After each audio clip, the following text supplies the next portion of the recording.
Saludos amigos, bienvenidos nuevamente a Edición Nocturna. Soy Miguel Guerrero y estoy encantadísimo de estar nuevamente con ustedes en sus hogares. En la noche de hoy tengo la muy grata compañía de tres destacados economistas dominicanos: el licenciado Arturo Martínez Moya, el licenciado Paveliza y el licenciado Antonio Siriaco. Y vamos a hablar de las perspectivas económicas en un año electoral como será el año 2020. Buenas noches, caballero, gracias por aceptar nuestra invitación. Gracias. ¿Nos esperan buenas noticias o malas noticias desde el punto de vista económico en el año 2020? Mira, yo pienso que el año 2020 inaugura todo un proceso, un ciclo económico de moderación económica. Sin lugar a duda, yo creo que el 2019 es un punto de inflexión, incorporado los elementos de carácter político. La economía dominicana terminará creciendo el año 2019 en la vecindad del 5%, pero viene de altas tasas de crecimiento. Yo creo que hay factores internos en el 2020 que van a pesar muchísimo en todo el sentimiento empresarial y todo ese espíritu muchas veces de los empresarios para hacer inversiones, para consumir, que son dos procesos eleccionarios. En el mes de febrero, elecciones municipales, y en el mes de mayo, tanto las elecciones presidenciales y congresuales, y con una altísima probabilidad de una segunda vuelta. Entonces, todo eso matiza la economía y el ciclo electoral condiciona la dinámica de la economía dominicana. Yo, de hecho, diría que ese ciclo bajo, del que estoy muy de acuerdo con lo que ha dicho Antonio, ese ciclo bajo debió de haber empezó en 2017. Claro. Pero en 2018 fue un año fue excepcional, porque el gobierno logró endeudarse mucho más en dólares que en pesos. Así es. Y logró hacer que el efecto del aumento en el precio del petróleo se neutralizara. Y eso le permitió a la economía en 2018 crecer nuevamente. Pero ese ciclo de menor crecimiento, no un colapso del crecimiento, pero sí menor crecimiento, debió haber empezado en 2017, lo empezó en 2017, hubiera continuado en 2018, va a seguir en 2019 y 2020. Y hay razones internas para que 2020 sea un año de menor crecimiento, repito, no un crecimiento muy bajo, pero sí probablemente 4.5 o 5%. Esta es una economía que en promedio ha crecido al 5.5% promedio anual. Entonces, si crece, o sea, ese es tu referente. Claro, o sea, cuando se compara con América Latina, no es una buena comparación. Es decir, por 50, 60 años esta economía ha crecido en promedio a ese ritmo. Entonces tú lo debes comparar con eso. Entonces, si crecemos por debajo de ese nivel, pues entonces es un crecimiento relativamente moderado. Entonces, hay factores internos, lo que acaba de señalar Antonio perfectamente. La inversión va a postergarse, las decisiones de inversión se postergan. Nadie sabe lo que va a pasar, entonces las grandes inversiones se contienen hasta que se aclare el panorama. Pero además la economía internacional va a estar creciendo menos. Correcto. Una previsión del crecimiento más baja para 2020 de lo que se preveía anteriormente. Pero volviendo al tema de la inversión, hay que señalar que el alto crecimiento 2014, 2017, 2013, 2018, en ese periodo, fue mucho derivado de la inversión privada. Fue la inversión privada el factor más dinámico, no el que más pesó en el crecimiento. Siempre el que más pesa es el consumo privado, pero el que más creció fue la inversión. Entonces, esa inversión es la que está contenida y la que va a explicar un menor crecimiento. Mira, cuando uno ve lo que está pasando en la economía internacional, es de esa manera que uno tiene que analizar la economía doméstica. No hay un país en el mundo, uno que esté creciendo, que haya aumentado la tasa de crecimiento. Uno. Todos están bajando. Incluso China, ¿no? No. Todos los países del mundo, todos, están decreciendo, todos. La economía mundial, dice el Fondo Monetario y la OCDE, que va a crecer el próximo año de 3.5 que fue en el 2018. Este año, si llega a 2.5, es con suerte. Pero el crecimiento global sí. La economía de Estados Unidos, que el año pasado creció 2.5, 3.0, este año va a crecer alrededor de 2%. La región América Latina, claro, por Venezuela, claro. Está casi menos de 1, la región como región. Bueno, Brasil, los gigantes, Brasil, entonces, Argentina, México. En ese contexto que estamos nosotros, ¿qué está pasando? Los intereses están en el suelo a nivel mundial, pero tú tienes una alta incertidumbre a nivel mundial. El dinero está en Wall Street, el dinero está jugando en la bolsa, el dinero no se está invirtiendo en las plantas industriales. Trump bajó los impuestos de 35% a 17% para meter los cuartos en el sector manufacturero y se metieron en Wall Street. Entonces la economía está creciendo mucho menos de lo que se pensaba. Pero ese dinero salió de América Latina. McDonald's, todas esas compañías americanas que tenían unos cuartos en el mundo dando vueltas, que no se atreven a llevar a Estados Unidos por los altos impuestos, al bajarlo de 35%, Trump lo puso en 17%, toditos cogieron para allá, pero vaciaron América Latina de ese capital. Entonces, ha habido un reflujo de capital. Entonces, cuando hablamos de que la inversión se ha reducido un poco, ciertamente, es precisamente porque Trump fue egoísta ahí y se llevó los cuartos por Estados Unidos, pero están en la bolsa, no están invertidos. Entonces, la economía dominicana... Pero una noticia mala tumba mucho dinero en la bolsa. Mira, esto es importante. Ahora mismo, la economía dominicana, que hasta en los últimos 3 años, ha crecido por el sector externo y la inversión privada, fundamentalmente. Oye, pero el comercio exterior se está lastrando, las exportaciones, por la incertidumbre internacional. Entonces, esa es la preocupación. Enero-septiembre de este año creció el valor de las exportaciones dominicanas, pero el volumen se redujo. Ojo, cuidado, porque es con el volumen que se calcula el crecimiento. Las importaciones crecieron, pero no mucho, pero el volumen se cayó. Cuando tú calculas entonces el aporte del sector exterior neto al crecimiento de la economía fue negativo. Entonces, eso es lo que tenemos que cuidar, y eso viene de fuera, nosotros no podemos hacer nada. Ahora, ¿qué nos queda? La demanda interna, el consumo y la inversión. Ahora, y el gasto público. Bueno, cuando digo consumo privado y público, ¿verdad? Eso es lo único que mantener. Por eso, yo estoy de acuerdo con el Banco Central, con la política monetaria, que está expandiendo el crédito, casi en 12% el crédito ya. ¿Para qué? Para incentivar el consumo de las familias, incentivar las inversiones, porque es lo único que puede hacer la economía dominicana, la política económica, que es la demanda interna. Ahora, la posibilidad de que se inicie una nueva explotación de recursos, por ejemplo, minerales como el oro de la provincia de San Juan de la Maguana, creo que va a haber una licitación, si no se hizo ya, para otorgar una licencia o un contrato para la exploración de petróleo en el territorio nacional, incluso en la plataforma marina. Esas informaciones no pueden traer mucha inversión y no pueden también estimular el crecimiento nuevamente de la economía dominicana en el año de elecciones, a pesar de eso. Mira, eso teóricamente podría ser, pero yo creo que ha cambiado mucho en la sociedad dominicana. Por ejemplo, en los años 70, que bueno, la Falcon Bricks y un tipo de empresas entraron a la República Dominicana. Pero ahora no, ahora hay una ciudadanía que se ha empoderado y que defiende mucho los recursos naturales. Entonces tú puedes establecer una concesión para explotar, por ejemplo, el oro en el caso de San Juan de la Maguana, pero tú vas a encontrar una población organizada que va a estar al frente precisamente y en contra muchas veces de ese tipo de explotación, porque obviamente que en muchos casos el pasivo ambiental es muy grande. O sea, yo creo que también hay que ver que esas situaciones no son de pero carácter... todos los países explotan sus recursos naturales. No son, y lo hacen de una manera racional. Pero obviamente, pero también hay que tomar en consideración que hay fricciones a nivel del territorio. Hay grupos organizados que muchas veces se oponen. Todo el grupo ecologista, el movimiento ecologista, se ha desarrollado de forma extraordinaria en el mundo. O sea, hay que ver todo el proceso, por ejemplo, de fricción que tuvo Correa en Ecuador. Y eso en la República Dominicana tenemos antecedentes. Fíjate cómo la concesión que se dio en San Juan se tuvo que parar, porque la población totalmente salió al frente. Y todo eso genera... ¿Y qué hacemos entonces nosotros con esos recursos? Porque se supone, yo he escuchado decir que hay gente que dice que Bahía de las Águilas debe quedarse intacta, que no se debe tocar Bahía de las Águilas. A mí me parece que eso no es una posición razonable. Mira, porque yo lo que pienso es que, como dice Antonio, la ciudadanía, o sea, la sociedad dominicana le ha puesto una barra ambiental alta a cualquier tipo de inversión. Claro. En particular en el caso minero.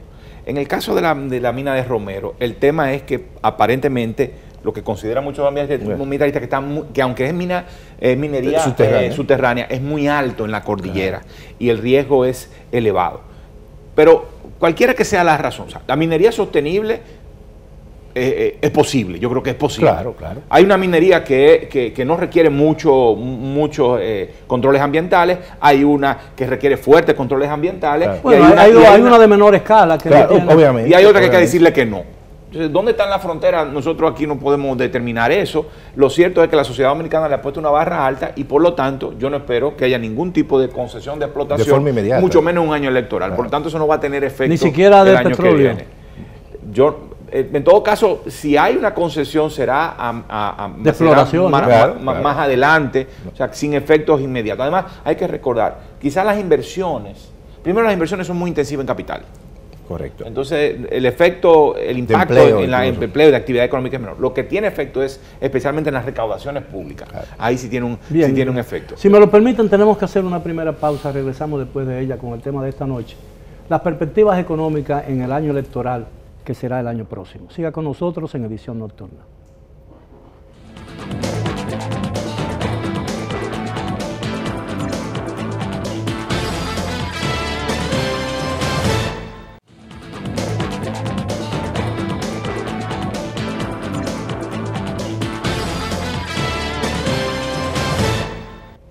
Estamos de vuelta en Edición Nocturna. La noche de hoy está dedicada a analizar las perspectivas económicas de la República Dominicana el año próximo, que es un año electoral, y un año electoral muy complejo, porque tendremos dos procesos electorales con la posibilidad de un tercero en el caso hipotético de que ninguno de los candidatos presidenciales obtenga la mayoría de votos establecidos por la Constitución para ser declarado ganador de las elecciones.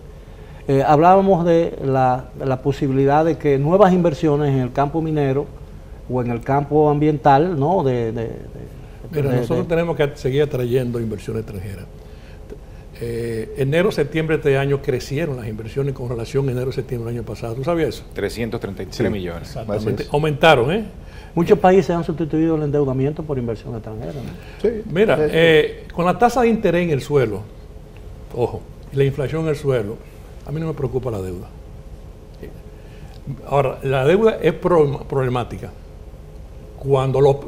Porque es que los economistas, cuando analizamos la deuda, analizamos el volumen y el precio. Hay que analizar las dos cosas. Generalmente lo que se analiza es el volumen, que se deben 26 mil millones de dólares, ¿verdad? Pero el precio, hay que tomar en cuenta que está en el suelo, que se llama la tasa de interés y la inflación. La tasa de interés está en el suelo a nivel mundial. En el suelo. La inflación está en el suelo. Es más, hay deflación en algunos sitios. Entonces, nosotros en este momento, en la República Dominicana, lo que tenemos que atraer inversiones, porque ahora mismo hay demasiado dinero dando vueltas. ¿Tú sabes cuánto es el crédito a nivel mundial? 80 trillones.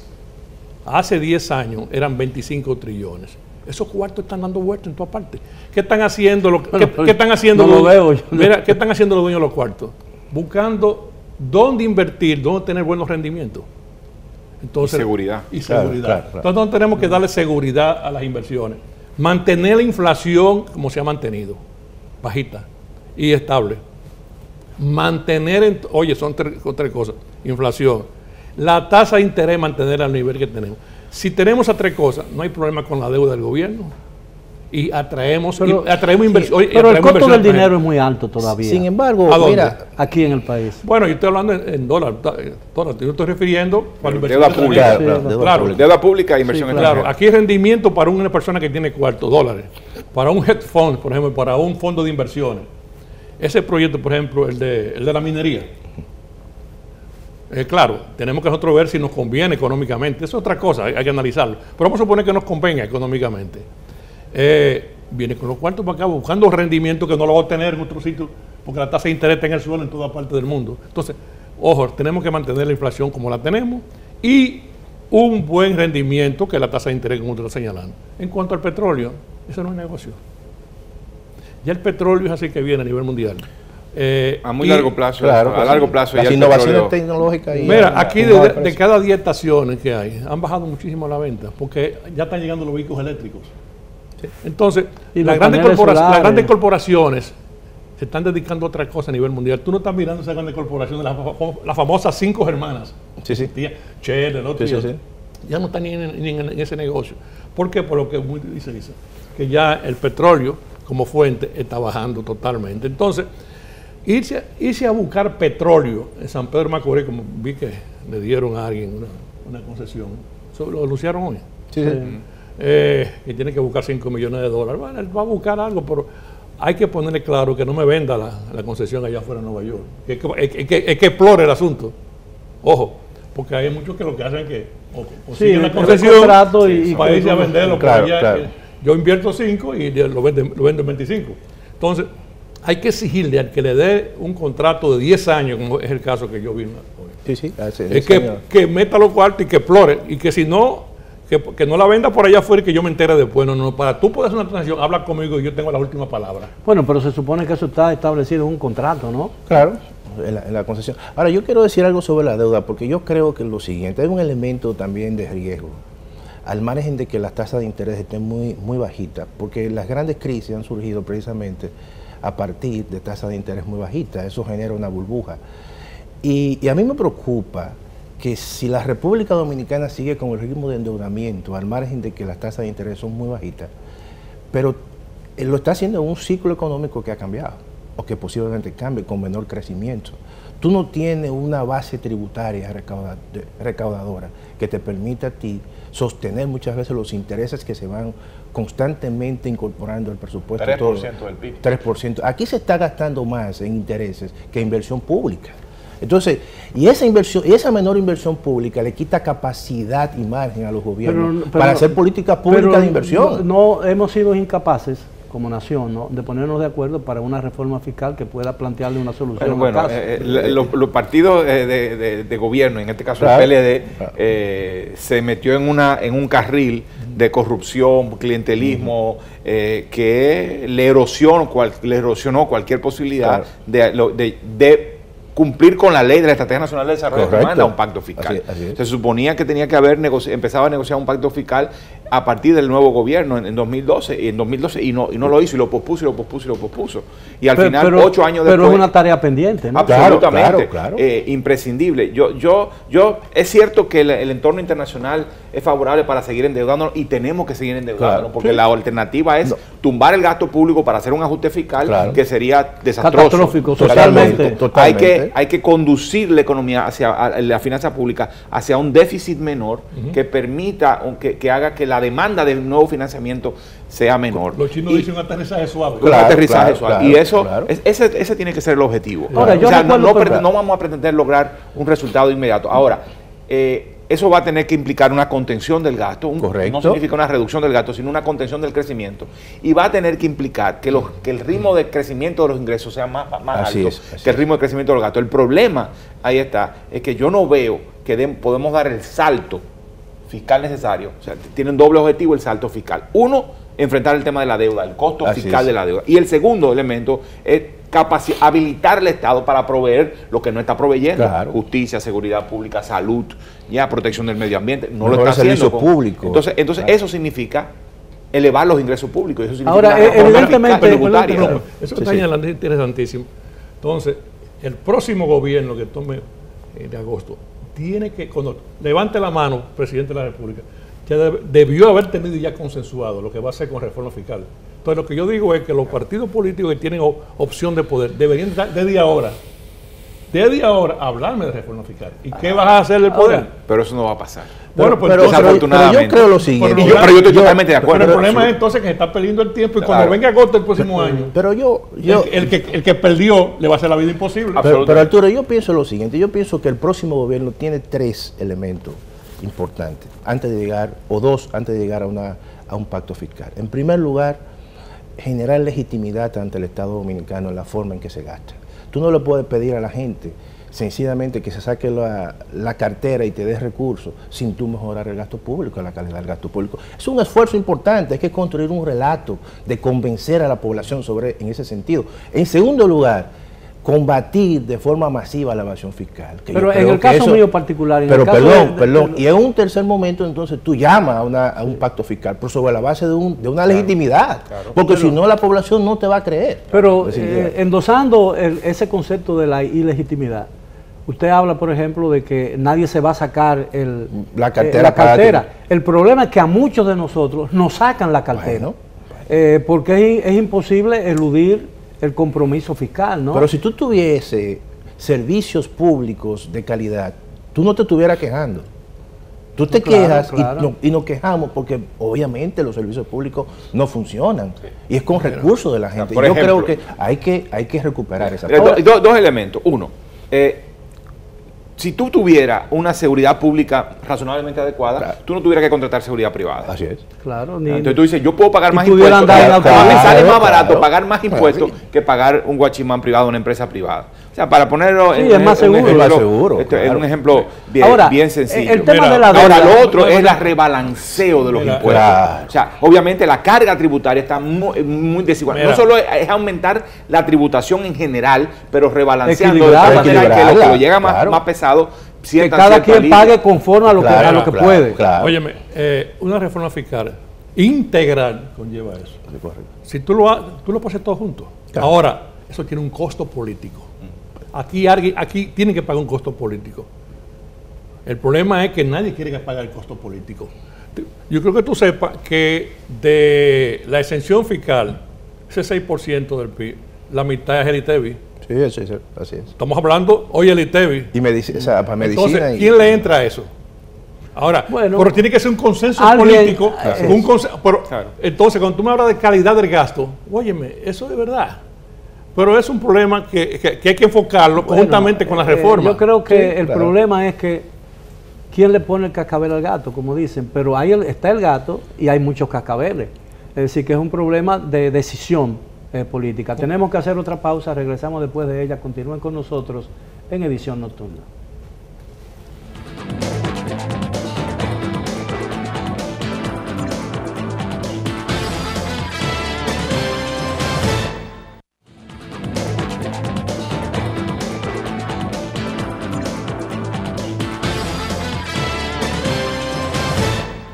Estamos de vuelta en Edición Nocturna hablando sobre las perspectivas económicas en el año electoral, que ya de hecho ha comenzado, ¿no? A pesar de que tendremos elecciones en febrero, domingo 16 de febrero y domingo 17 de mayo.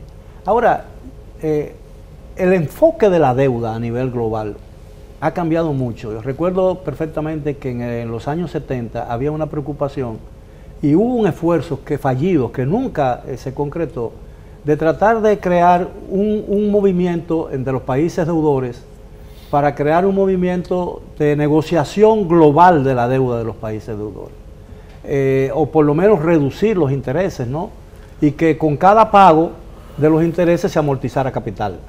El problema es que de cada 10 pesos que pagamos, 2 apenas o 1 apenas amortiza capital.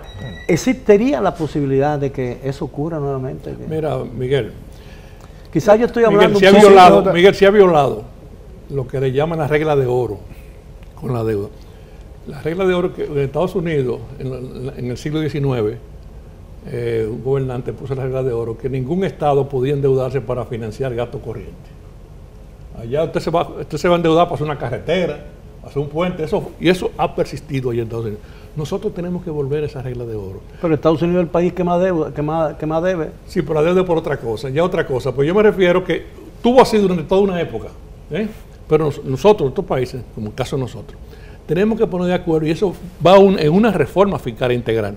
A partir de ahora el endeudamiento es para usted hacerme una presa, para usted hacerme una carretera, un asunto que te devuelve un flujo de caja, primero. ¿Verdad?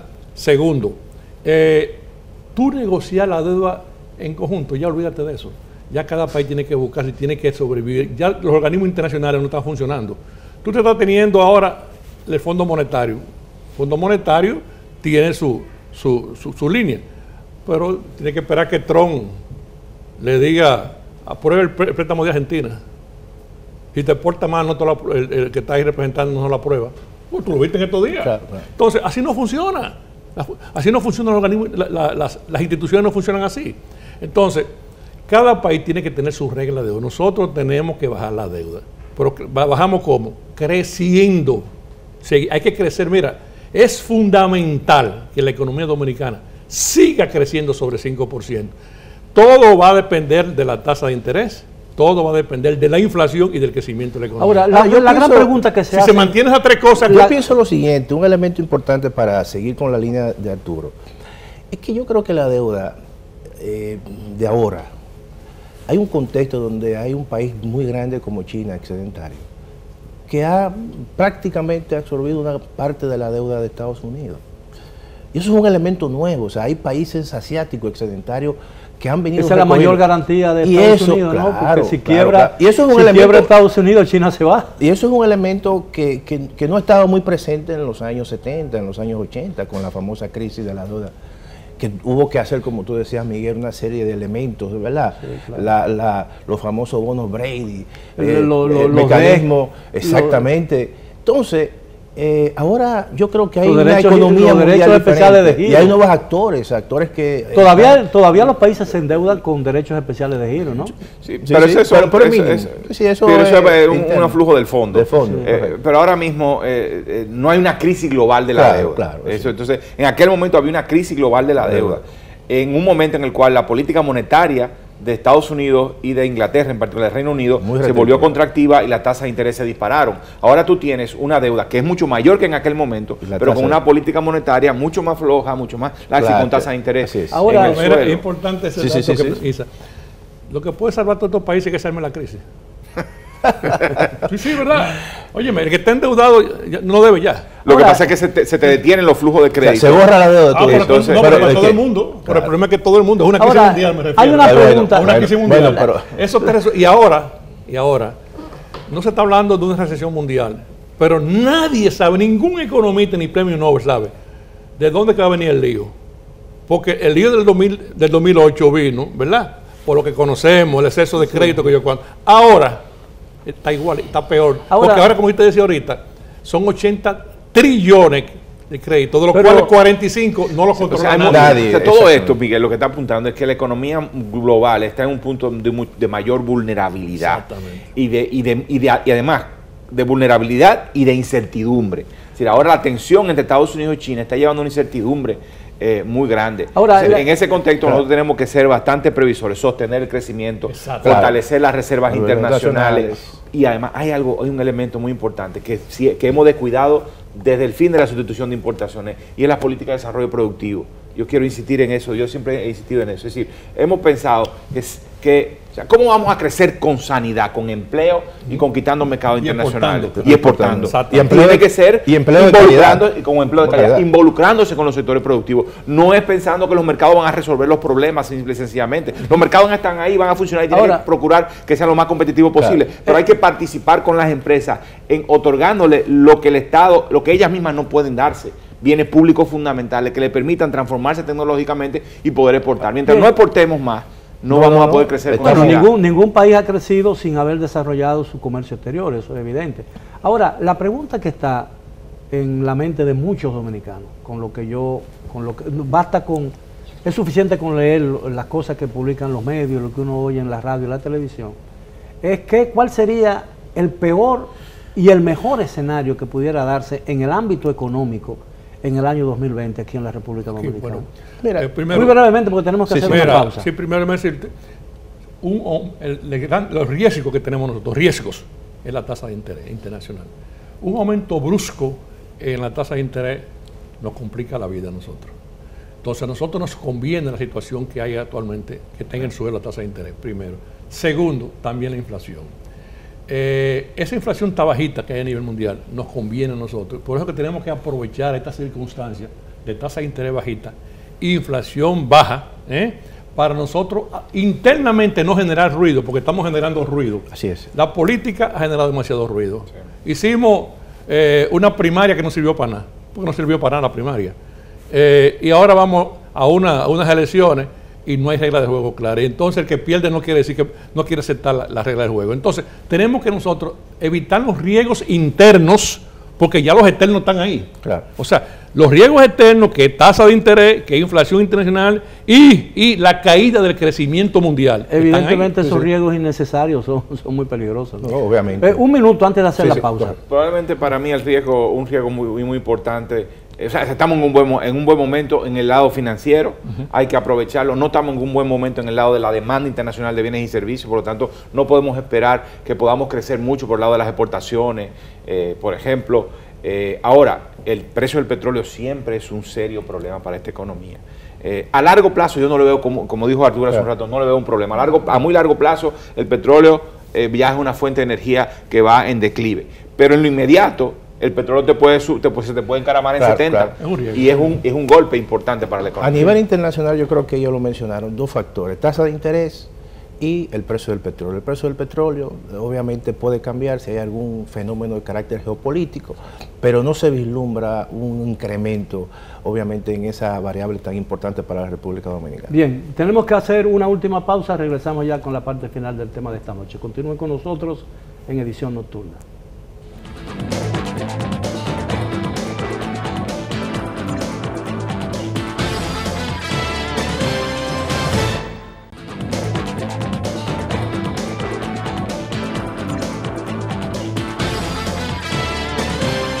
Que la gente después dice, coño, pero vean. Bien, llegamos ya a la parte final del tema de esta noche. Hemos estado discutiendo con tres notables economistas dominicanos, el licenciado Arturo Martínez Moya, el licenciado Paveriza y el licenciado Antonio Siriaco, sobre las perspectivas económicas de la República Dominicana en un año electoral que, como todos los años, viene anticipadamente viene lleno de incertidumbre por lo que puede pasar.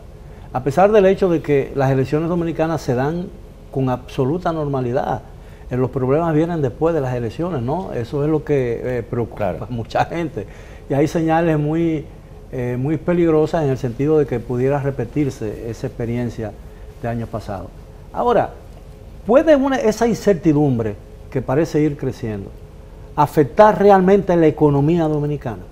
¿Puede mucha gente cambiar de planes porque tema que pueda ocurrir algo en las elecciones? Creo que el punto más importante de todo, más que las elecciones de mayo, tienen que ser necesariamente las primeras elecciones de febrero, ¿no? Porque hay 4.000 cargos en juego y hay más de 20.000 o 25.000 candidatos.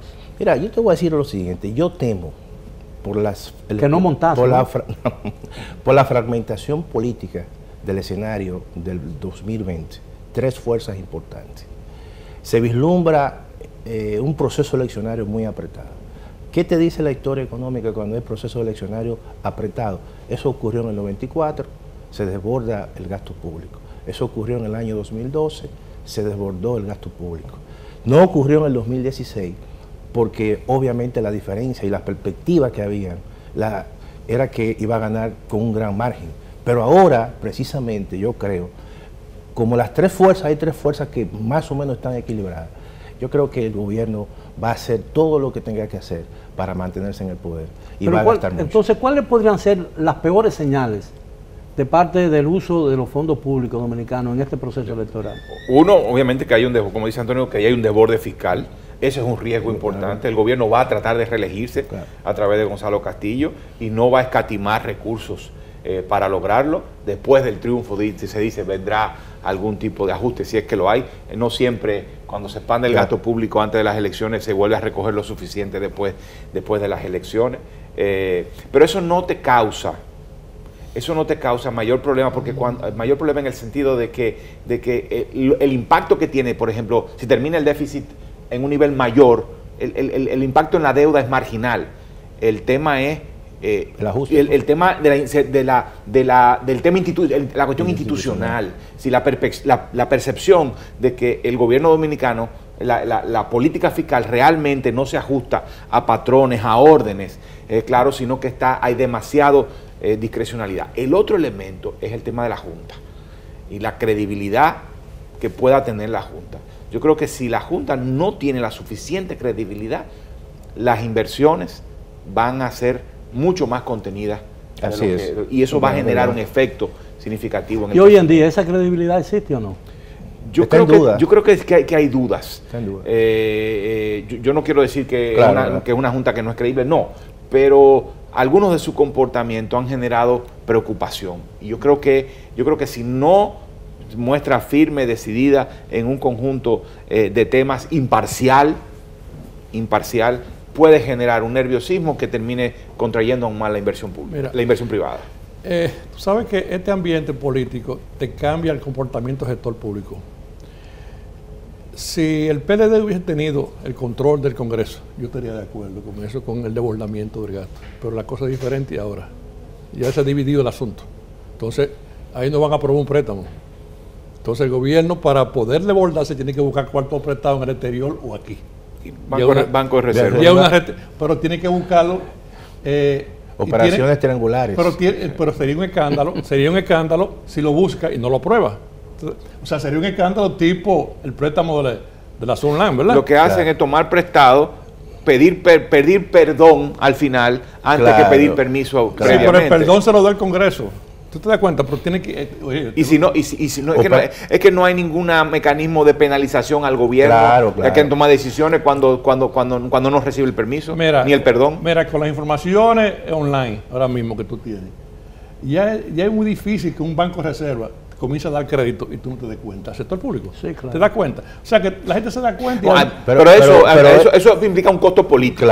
Claro, pero no significa que no lo pueda hacer. No, pero el movimiento del dinero... Si lo tiene que hacer, lo hace. El movimiento del dinero indica. Claro. Se le hace más difícil. Eso es verdad. Vamos a decirle que se le hace más difícil ahora. Claro. Entonces yo no creo que se vaya a desbordar. Además, otra cosa.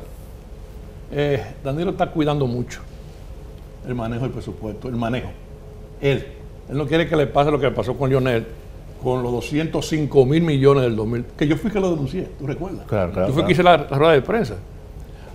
Cuando, en el PRD, cuando éramos PRDistas, antes de votar. Cuando era el PRD. Antes de votar, a mí me votaron por acto del Guasir, ¿verdad? Miguel me votó por acto del Guasir. Entonces, el déficit siempre era 50 mil millones, y yo denuncié con papeles que iba a terminar en 205 mil millones, y eso le costó en parte el cargo a Bengoa. Y dijo el fondo que llegó a 200 mil millones. Era el 8% del PIB, ¿no? Sí, una cosa increíble. Entonces, Danilo no va a querer que termine igual. Ahora, ¿cómo se va a dar el déficit? Yo creo que vamos a decir que vamos a ser medido, que es medido en esa parte. La economía ahora, en el 2020, con unas elecciones como la que tú tienes, el problema es la credibilidad de las instituciones. Si tú tienes perdedores que no quieren perder y que no aceptan las reglas del juego, la Junta tiene que decir, esta es mi regla del juego. Y punto. Ya Lionel tiene que decirse, ya está bueno. Ahora, ¿cómo va a cerrar el déficit? Ya está bueno en el sentido, óigame, ya se demostró, se contan los votos manuales. Oye, el mejor chequeo que tú vas a hacer de la máquina es el conteo manual. Sí. Se contaron manual. Y fue consistente. Sí, fue consistente. ¿Qué es malo que tú? Ahora quieres 5 auditorías. Oye, lo que tú no quieres que sea auditoría. 5, quieres 5. Oye, sí. Mejor. Ahora, el déficit que llegó a un 6% del Producto Interno Bruto, ¿cómo cerrará a final de año? Eso es un número exagerado. Sí, claro. Eso, yo no esperaría, y ahí sí estoy de acuerdo con él. No creo que lleguemos a un desborde. Cuando hablamos de un desborde, hablamos que si para el año que viene hay un 2.2, estimado el 2.2% del PIB, digamos que suba a 3%. A 3%. Bueno, eso la economía lo aguanta. El tema no es ese. El tema es institucional, es la percepción que la señal que envía. Cómo se contratan las inversiones. Así es. Que como ha ocurrido exactamente ahora, sin licitación clara, de grado a grado, entonces oculto. Entonces, obviamente que esos son los elementos institucionales que dice Pavel, que yo creo que va. ¿Y tú sabes cuál es el resultado de eso en concreto? Que el riesgo país te sube y la tasa de interés te termina subiendo. Bien, el tiempo se nos agotó, caballero. Le estoy sumamente agradecido por esta magnífica oportunidad y esperamos que los amigos televidentes hayan disfrutado del tema y hayan aprendido del tema. Y por supuesto los esperamos como de costumbre mañana a la hora de siempre. Hasta entonces.